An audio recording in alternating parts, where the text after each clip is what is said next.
Institué tout récemment à travers une ordonnance aux lois signée par le président de la République, Félix-Antoine Tshisekedi Tshilombo, chef de l'État, cette journée nationale d'hommage aux victimes liées aux conflits et autres crimes graves en RDC a pour objectif rendre hommage et honorer les victimes des violences et autres crimes contre la paix et la sécurité de l'humanité. À l'occasion de la célébration de la dite journée sur l'esplanade du gouvernorat du Congo central situé au centre-ville de Matadi, Grace Nkwanga Maswangi Bilolo, vice-gouverneur de province, procède au nom de l'exécutif provincial au dépôt des gerbes de fleurs et puis la visite guidée des images photographiques des victimes mutilées et tuées sauvagement. Devant le maire adjoint de Matadi, Jordi Nkunga, représentant la structure travaillant en partenariat avec le bureau conjoint du chef de l'État en charge de la réparation des victimes des conflits, lance le message de paix. La paix que nous voulons dans notre nation, si nous pourrions en fait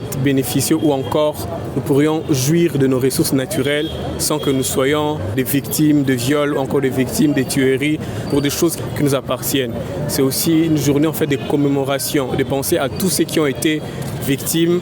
et voilà pourquoi il y a eu même en fait une gerbe de fleurs ici pour penser à tous ces gens-là et pour dire aussi à des victimes qui sont jusque-là en vie que nous sommes avec eux. Et il y a